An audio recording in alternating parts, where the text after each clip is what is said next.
Hello, everyone. Welcome and good afternoon, good evening, good morning, wherever you are. I would assume we are spanning all the time zones here, given the attendee list that I saw. My name is Sandeep. I'm a director with a company called VNV Advisory, a project developer in Asia. And this is a particularly interesting session because we are talking about standards and certifications. It has been this discussion given where the markets are right now, the carbon markets, and in general, the certification market, so to speak, because it is getting a bit of a blurred line between what different kinds of certifications mean, especially in the space that we're talking about in forestry and biodiversity. So here it's really interesting because the market's becoming what it is right now. We need to keep an eye out on the integrity of the markets in terms of the origination and where the credits are coming from. And this session is a lot about that. Also, we see that there is a lot of new tech coming in. There's a lot of new certifications coming in. How does that all fit in?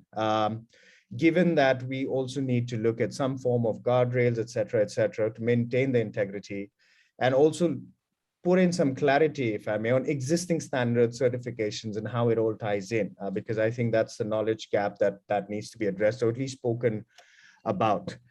So yes, without further ado, let me get on to it. I will just request each of the speakers. So we have a very diverse set of speakers. We have Ed from Respira, from the project development side of things. We have Julian from Vera.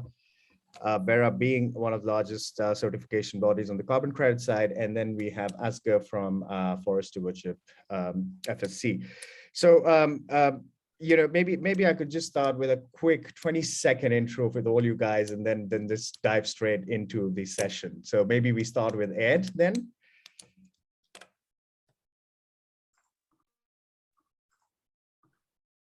Thanks, Sandeep. Hi, everyone. I'm Ed. I'm the Director of Natural Climate Solutions at Respira.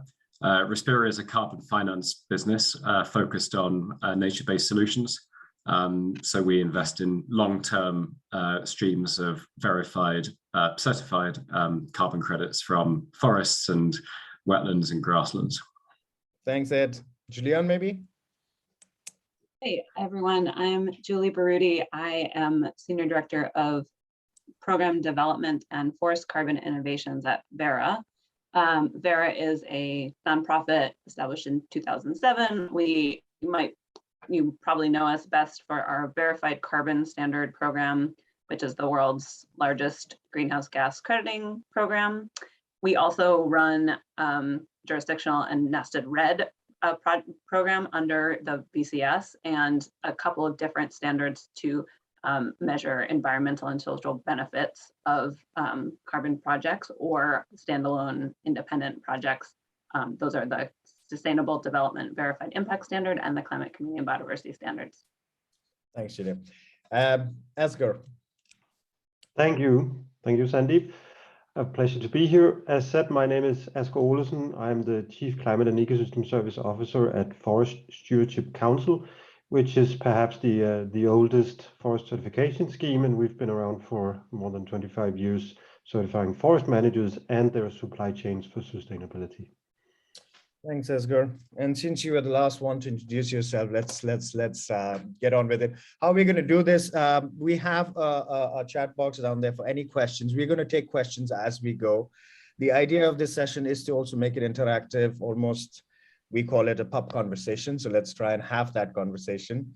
So to start off, let's dive straight in. We just have 45 minutes. So the thing is, with certification, I think there is this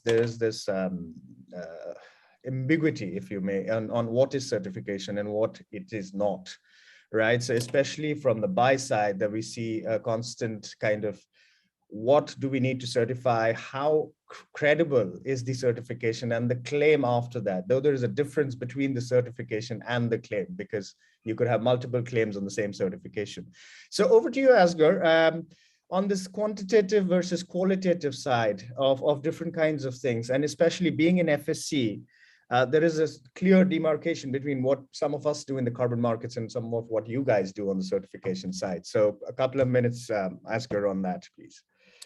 Thank you, Sandeep, and a very good question indeed. I do often meet the need to have this demystification of what's the different types of certification and how does it relate to among other carbon markets. I'd say there are three important things to keep in mind when we have this conversation to be sure we discuss the same thing. And the first thing is, do we talk about certification schemes in the old sense, let's say the traditional sense, where you have a management-based, activity-based certification of whether those activities are sustainable or responsible. That includes mostly the qualitative criteria on social responsibility, and then, as you mentioned at some point in time, also ILO, and if all these rights are respected, and if land is legal, and so on and so forth, the activity is legal. And then on the other hand, whether you have the quantitative component to it, where you try to measure and verify certain impacts and evaluate that, and perhaps even price it. So that's one important distinction, qualitative or quantitative. Another important distinction, I think, sometimes gets caught up in this discussion is whether it's a product-centric or a project-centric certification. Product-centric, as we know, there's now schemes out there for sustainable rice, for example, and then you have better cotton initiatives, all good initiatives that relate to a specific product. And FSC and a number of other schemes, and in fact, most of the carbon schemes out there, they are more project-centric, or I would even say land-centric, because that's what happens on a specific piece of land, and that's different than certifying a specific product. Now, in FSC, we certify both the land and the chain of custody afterwards. So that's both, but that's not always the case for the existing certification schemes. But these two components are also, let's say, these two distinctions are also my, let's say, starting point for saying that forest certification, when perceived as a project-based certification, is a very good basis and a natural basis for high quality carbon standard directed projects. And that's also why, which we'll discuss a little later, Vera and with Julianne and myself, we're working on this together, how to layer one on top of the other and make sure it's at the end of the day the cheapest and most straightforward way to connect sustainable forest managers to the rewards for managing their lands, stewarding their lands in a sustainable way.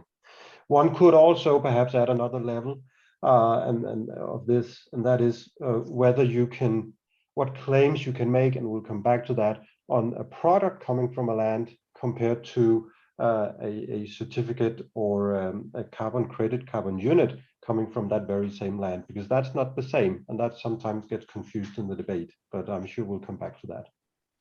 Thanks, Asker. Yeah, that's true. And I think that ties in with some of, because different, say for Better Cotton Initiative, there are certain parameters, and then Vera comes in with their parameters. I think there will be a time when, the interaction will happen, which is already happening between you and Vera, for example, because, there are benefits, then are co-benefits, and then there are more co-benefits. And I think all different certification agencies start, quantifying each of that. And I think that's where I'll go to Julianne now, basically, and how does the standard evolve itself, given that there are other certification bodies as well of repute, or doing different things at the product level or at the stewardship level, because I would imagine that a good stewardship label on a certain project is actually an add-on as well, right? So that's something that, Julianne, and also how your standards is evolving itself based on this kind of a thing. Yeah. Yeah.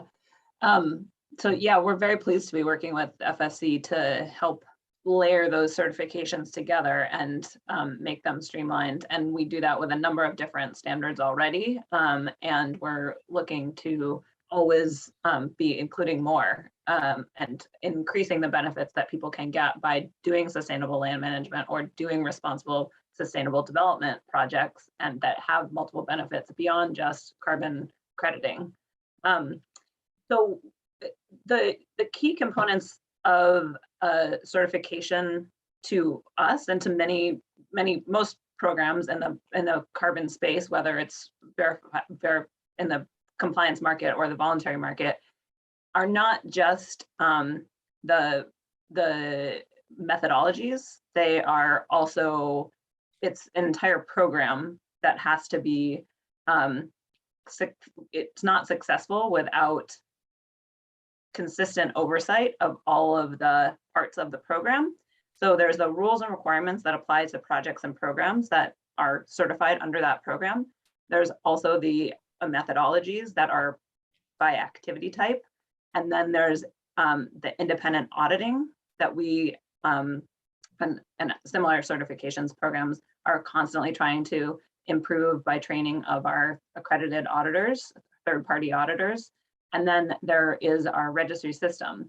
And all parts of this, we're always trying to improve. So we recently in-housed our registry. We're adding things to that all of the time. So we are now exploring new labels that we could put on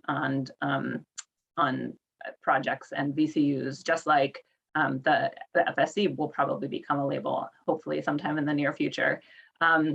And we have a CORSIA label for projects that are, or VCUs that are verified carbon units. That's what we call our carbon credits that are eligible for use within the airline industry's market.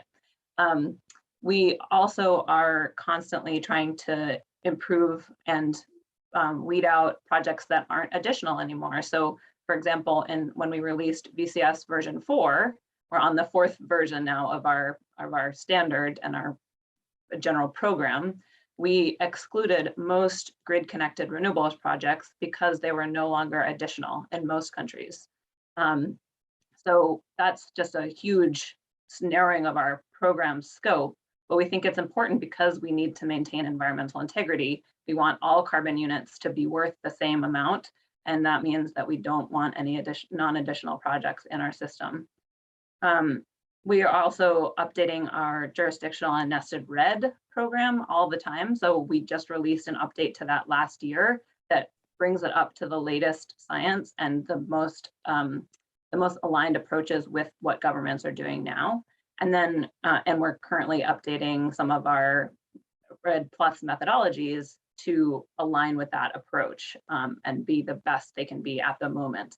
And it's sometimes a little scary because we don't, there's no precedent for any of this, and there's not really even any science for a lot of it because nobody's done this before.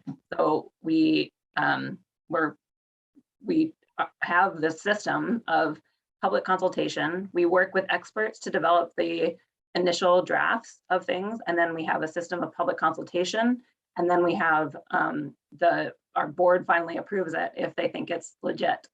And then we hear feedback all the time from project proponents and other stakeholders, investors, and then we are able to respond.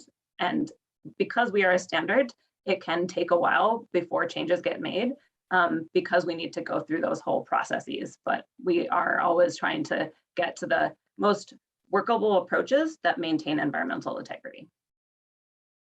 Thanks, Julian. I think you touched upon a very important point. It's an evolution. I don't think anybody in the market says we know it all. Yes, it will come in where mistakes will be made. We will learn and we will evolve. Just like I think grid-based renewable was a learning as well when it did become non-additional. Sorry. So that's something that leads me to my next Ed. The thing is, we can add all the labels we want, but somebody has to value that addition because it's a market at the end of the day. So how do you see that panning out? And also do touch upon the fact that, sometimes we also feel that, just building in too many labels builds up too many layers into a project, which might increase the project cost beyond a certain limit, which is not exactly great for a carbon offset project. So firstly, on the value that this creates, and secondly, how are we better off also consolidating it in the long run? So Ed, over to you. And there are lots of questions as well, so we'll get to them as we go. We'll try our best. So Ed, over to you. Yeah. Thanks. Well, first of all, I think it's important to note that if you're investing in the carbon market, or if you're investing in these natural climate solutions assets that are backed by carbon credits, then certification is absolutely everything. And it's the certification which underpins the value of those investments or the value of those forests. Without one layer of certification, then you don't have a market, you don't have an asset. So for that certification to be there is in itself absolutely crucial. Our business wouldn't exist if it wasn't for certification bodies such as Verra. So you need to have some level of certification. And from an investor's perspective, the fewer layers, the better. Keep things simple. But we are seeing some premiums for some extra layers of certification in the market. I think a particularly good example of that is that Verra have in addition to the VCS, which is the main carbon standard, they also run CCB, the Climate, Community and Biodiversity Standard. And projects which have that additional layer of certification are now seeing a premium in the market. And this, I think, is a great thing, because that biodiversity and that livelihood component, which is then also certified, is receiving that market premium now.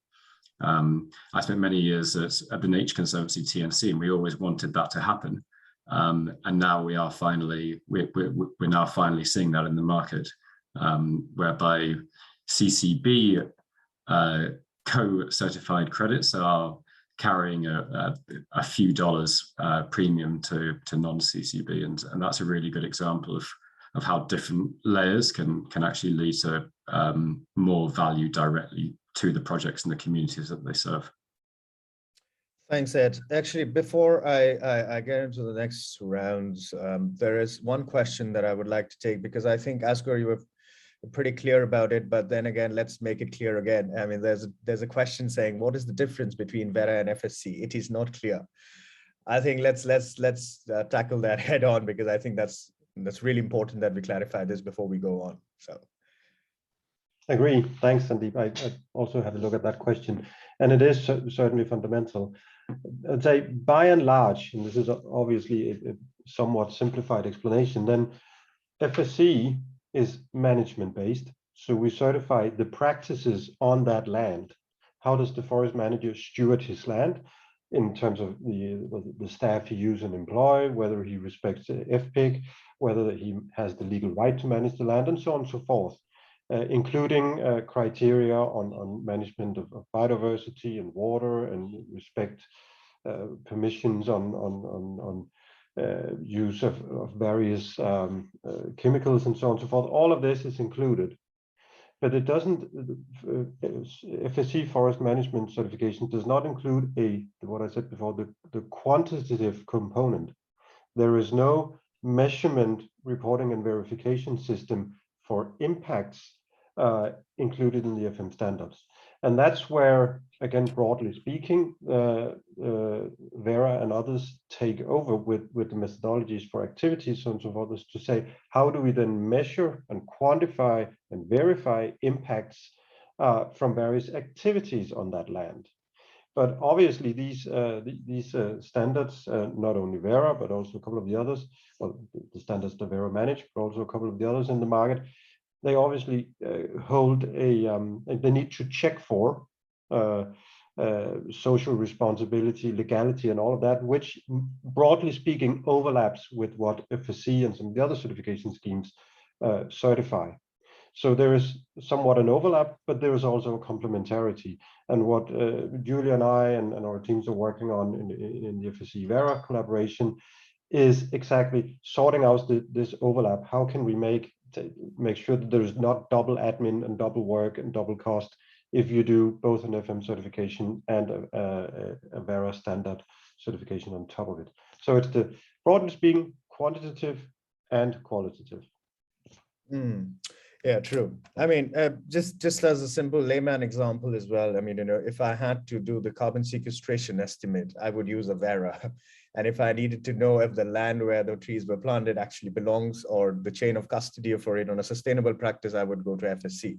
I would not get a CO2 count from an FSC certification. I mean, that would essentially be the difference. But it would essentially be the difference, but the FM certification of That's FSC would tell you that there is no harm done on biodiversity and climate and so on and so forth, that you manage it in a sustainable way, but you don't get the quantification. That's true.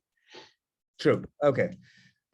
Moving on. Look, I mean, we have a ton of questions. Please feel free to take any of these to the panel. This is if you feel like. But we continue. But we will come back to a few of these questions. I'm hoping some of the questions will be answered as we go. And when I look at it, and the poll says, on trust certification standards, maybe we can change that a bit. Which basically comes down to the next, kind of thought process that we have is, there is a growing tendency to take digs at the standards. And I'm going, frankly, that's been something that we have seen in the market saying, standards are not doing a good enough job. But again, as Ed mentioned, without certification, you don't have a credit, and that's that, So I would, start with Julian on this, because I think there is a lack of understanding in the markets of how methodologies are done. I mean, it's a painful process, and it should be. It's peer reviewed. It's a lot of things that go into making a methodology, making a project baseline, et cetera, et cetera. So just a few lines on that, because this trust thing is coming up again and again. And I think, at some point we need to also address that,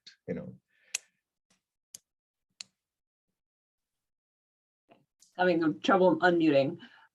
Yeah, so that question is one that's coming up quite a bit in light of some new tech providers coming onto the scene every day who we get contacted by, and they're like, oh, we have a tool that could help with the certification process, or they even think that they can replace the certification process. And we love to incorporate tools, and we have a digital MRV working group, so digital monitoring, reporting, and verification working group, where we're thinking about how we can address some of the inefficiencies that we have in our certification process, and the time it takes to develop a project and to get it audited, and the training that we have to do of auditors.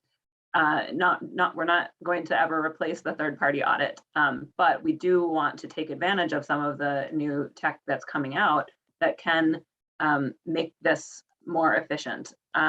However, like I said before, a standard is not just the methodologies. So we have to address the issues of project boundary, baseline scenario, additionality, as I mentioned before, monitoring of procedures, and then the quantification of outcomes in a standardized way. And so when we're looking at verifying or assessing and accrediting a platform for use with the verified carbon standards, we are thinking about how that technology can integrate with the current systems and standards that we have, because we think that the additional value that certification adds is so great that it's not there. No tech platform can take a picture of a forest, for example, and know what the baseline of that forest is. If you do a comparison over time, that can tell you what changed in that forest over time. I'm pointing out the previous year and the current year, but it can't tell you what would have happened in the absence of an intervention on that site in the project area. So that's an example from the forestry side of things. There are a lot of efficiencies that can be gained by using remote sensing technology. So we want to make sure that we take advantage of those, and especially in industrial projects where you can have remote verification and just and monitor things remotely, where you wouldn't be able to, where you'd have to send an auditor every year to audit something. And then if we can verify that technology works and that it's being tested, then we can just get those numbers remotely. So Yeah, I think that's where I want to wrap up.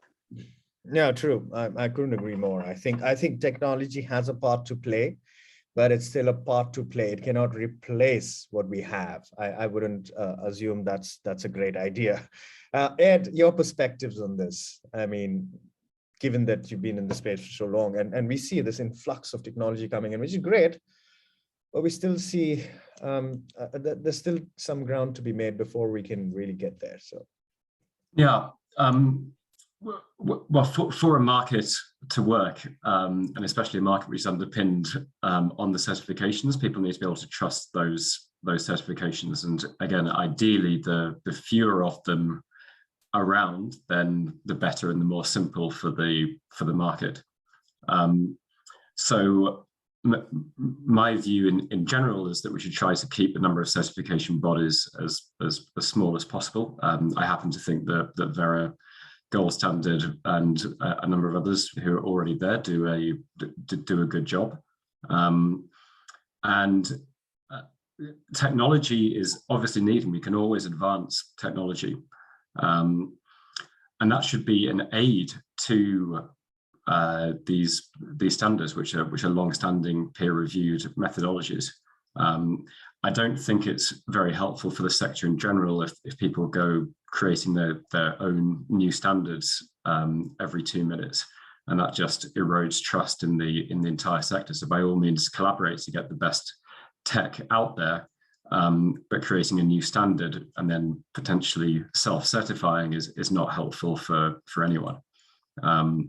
So I'm very much on in the school of thought of collaboration is needed on this. I also, especially in the carbon markets, I sometimes wonder why people don't trust the existing standards. I would love to be able to, for some of the naysayers to pinpoint exactly what it is that they don't agree with, and allow that time for rebuttal. I think there's often people are often too quick to point the finger without really understanding what it is that they are disagreeing with. So sure, things can be more efficient. Sure, technology should be incorporated, but let's not chuck out the existing infrastructure just because the next shiny widget has come along. I couldn't agree more. I think consolidation, I'm in the same school of thought. I think too many standards we don't need. We need collaboration, yes. We need to increase efficiency, yes. But I think we need to consolidate with what we have and a few more maybe, but that's about it. I think it will confuse the markets too much if we have 15 standards out there doing their own thing. As much as that seems to be the theme. I mean, it's like, okay, you take 18 months to register a Vera project, we can do this in 2 months, but that's not the point here. I think for the larger trust of the market, we need to really dig in. There's a question here. Actually, before we get to the question, Asger, we were having a chat earlier, and you were like, there are companies galore who come to you and say, guys, we're doing this. How does that fit into FSC scheme of things? Or can the claim be made once I've done something like that? So your views on that, Asger, in terms of, I mean, we're all not that old school that we don't like technology, but with the guardrails, we always try and maintain that. So what's your view on that, Asger? Sorry, Sandeep, on technology or on the nature of claims? Happy to speak on both. On both. Technology leading to a claim, is okay, yeah. Well, let me just start a step back from what Julianne also said, that I'm absolutely certain that technology will not replace third-party verifiers, but third-party verifiers that use technology will replace those that don't. So that's perhaps a more popular way of putting it. And in that context, I think what we are seeing right now is that we need to have this conversation with the clear distinction between a credit and a claim, where the claim in my world is the right to make certain statements around you on behalf of your product or your company, whereas a credit is something where you buy a commodified impact and now that's your property, and then you can say you've offset or whatever. And the debate we have in this space is already quite confused, and as Ed pointed out, there is a lot of both yes sayers and naysayers that perhaps oversimplify and do not clearly make these distinctions. That said, then I think we see in FSC a proliferation of new types of claims that companies would want to make. One thing is obviously the one on carbon, which has been standardized into credits units for some time ago, but also on biodiversity, on livelihoods, on social responsibility in general, on water, on soil management. There are all sorts of needs there where companies are not necessarily looking to offset. They just as much want to be able to make statements, to have third-party validated impact reporting on how they manage their land, so their supply chain, be it an investor or timberland investor, or be it a downstream user of a product or a part product. So there's all sorts of claims that we want to make. And that's where forest certification in general and FSC specifically, we see a new market between the fully fledged development of a carbon asset in the form of a unit, and then all sorts of other claims that does not entail or not allow the company to make, let's say, carbon neutrality statements. Yeah. Sure. There's this question here, Julian. If you could, I mean, I would attempt at answering it, but I think you're better positioned. You know, there's a question here saying, how can certification help companies to demonstrate compliance to, for instance, EU legislation on deforestation? Now, how would you? Typically, I would say certificate is one thing, the claim and the compliance is one more thing. But I guess that line is also being blurred now. So. Yeah. So I think when we talk about compliance with certain regulations, and I'm sorry, I'm not familiar with the one that the commenter mentioned, but the issue is how carbon credits are used to meet certain commitments, and not quality issues about the credit itself. I saw that there was another question that said, it basically is a ton between all these different standards. I can say that VCUs are fungible, are the credits that are issued under the verified carbon standard. And the Integrity Council for the voluntary carbon market is trying to ensure that all of the voluntary carbon market, at least, has the same fungibility of credits in general principles, because they're coming out with these core carbon principles that are not finalized yet, but they make sure that all carbon credits are additional and permanent and not double counted, and a bunch of other key items about distinctions between carbon credits. So there shouldn't be any issues with quality of the carbon credit, but it's more about use of the carbon credits and more about use of the unit, and whether a company has the correct targets, the most ambitious targets it can have, whether it has taken action for itself before turning to offsetting, so either reducing its own emissions, or in the case of this, I think it was deforestation, reducing its own deforestation, and then working within its supply chain to reduce deforestation. And then for what it doesn't have control over, or what it can't yet achieve, that's where carbon credits come into place, or investing in FSC certified management practices. So, well, that can be done throughout the supply chain. So I think that is what I would say about the using carbon credits to meet certain claims. Sure. I'm not sure that totally addressed the commenter's question, though. I think it does, but Asger, do you have any take on that EU prot? Yeah, just a perspective here, and that is the EU legislation, as I understand it, is concerns whether the products imported into the EU and so on and so forth have been associated with deforestation. And I would say, again, at a fairly high level, if you have a certified forest under FSC, there has been no land use change whatsoever since 1994. So not knowing the specifics of the EU legislation, then products from FSC standing forest would only be forest products, meaning there had been not been any deforestation on that land. So I think this question, in my understanding, would more pertain to products that are traditionally produced on land where there had been forests in the past, and whether that deforestation made way for agricultural production systems that produce products that would then not qualify under the EU legislation. So it's a slightly tricky question in the sense that it shouldn't be an issue if you're certified as for a forest activity with FSC or Vera, because then it's forest. Yeah, I think also, I mean, we will talk about claims a bit later if you have the time, that is now. But you know, I think we need to also look at where the credit is coming from, and the credit itself. The use of the credit is another question. You know, is the credit exactly what it is, a ton, saved or removed, right? So I think that's the bigger moot question.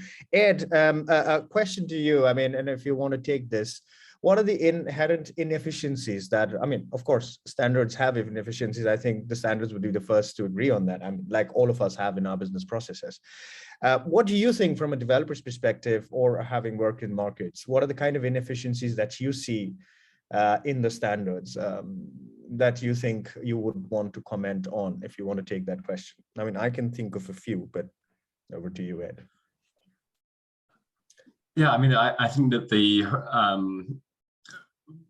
for sure that there's been some frustration amongst developers and financiers about the time it takes to get certified and then for the credits to be issued. And this is not necessarily, I mean, and that's not to point the fingers at or gold standard here, because these things take a long time to go through to even get the projects up and running. I mean, from projects that we see, if it's for example, a new RED Plus project, could take 3 to 4 years before it issues its first credits, and then kind of biannual issuances thereafter. So for sure, that could be that whole process, both from the project developers and certification bodies, could be streamlined. And I know that Julianne will love to respond to that. So yes, it could be certainly things like that could be more efficient. It could the timelines could be speeded up, but I think that we need to really make sure that we don't let the quality slip, just in the aims of speeding things up. That integrity, that peer review, that scientific rigor has to remain of paramount importance, because again, this market is fundamentally all about trust. Yeah, thanks, Ed. And if I could take a dig at that, I think one of the inefficiencies, basically, it's about the timelines. That's typically what the criticism usually is, and that's where a few of the new players come in and say, guys, we can do this for you in months. But the fact remains that I think one of the bigger challenges the market faces right now is human resources. That's not just for standards, that's for project developers, that's for everybody. So given the markets have actually overtaken the supply lines on the human resource side, it's going to take some time for that to catch up. That's my personal belief. And I think that's happening across the board. I don't think anybody wants to be inefficient, but I know it is getting a bit overwhelming for all concerned. I think there's a question here that actually ties in with what we're going to speak about next. You know, the integrity of the carbon project, right? You know, while there are two different things, and I keep repeating that because I think these are two different things: the integrity of the credit versus integrity of the claim. You can have a very, very high integrity project giving you high quality carbon offsets, but it could be used for the wrong reasons. Or what is wrong and right? You're basically defining it. So on that part, and this will also, I think, answer a couple of questions. Actually, maybe we continue with Ed on this. And in terms of, you said this before, you know, we get a bit of hit and run kind of a thing, criticism sometimes, saying, guys, this is not working and that's it. Nobody really tells you what isn't really working here. Your perspective on this, because as project developers, we're often, told that this is hot air, this is this is that, but no real specific things come. And even if they come, there's no civilized debate around it. It's almost like, okay, this is it and that's that, so it's a one-way street. What do you have to say about that? Because it's quite frustrating to say the least, actually, from our perspective, at least. Yeah. Well, when we're looking to make investments in projects, we by integrity, and what we're looking for is really three things. So it's carbon integrity, it's social integrity, and it's biodiversity integrity. And the carbon integrity, I mean, you're obviously leaning on the standards and the certification bodies for that. And then we do our own analysis on top of that to kind of check that it's in line. But most of the stuff that we've looked at, we found that it is, that the carbon is actually the relatively easier thing to quantify. Where some more of the kind of detailed and tough due diligence happens is around quantifying the social equity, the social impact, and the biodiversity impacts of these projects, which is not quite so easy to just say, yes, that's a ton.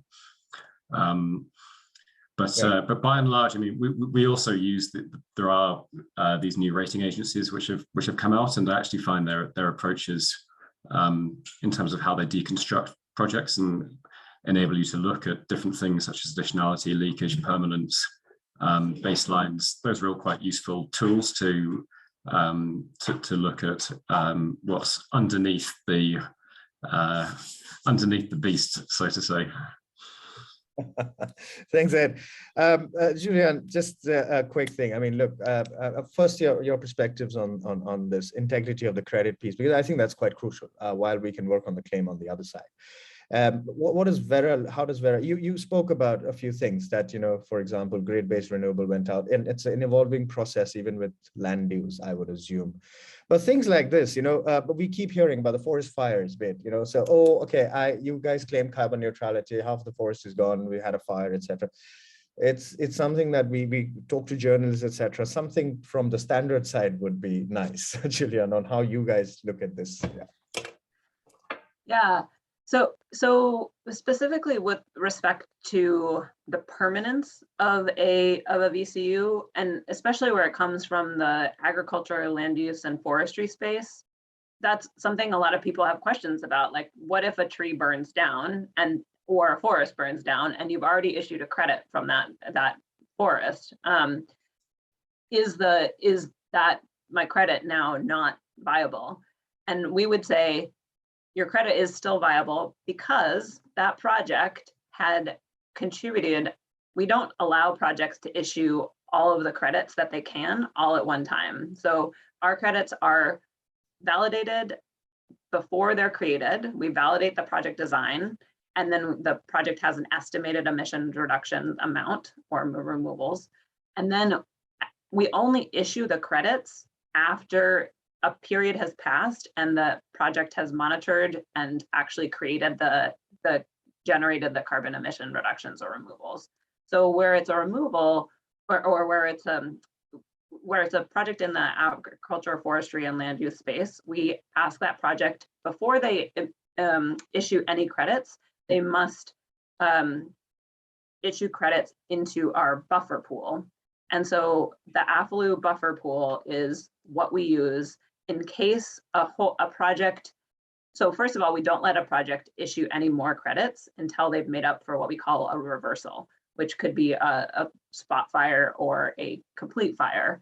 And then if they absolutely can't make up for the comeback from a fire or any other kind of reversal, natural disaster, earthquake, something like that, then we consider that project to have failed. But we have enough credits in our buffer pool that all the BCS projects have been contributing to, that we can issue those credits to replace the other credits. So we will take credits from the buffer pool and kind of substitute those we'll cancel the credits in the buffer pool, so that the credit that has already been issued from that project that failed would be still environmentally and have environmental integrity.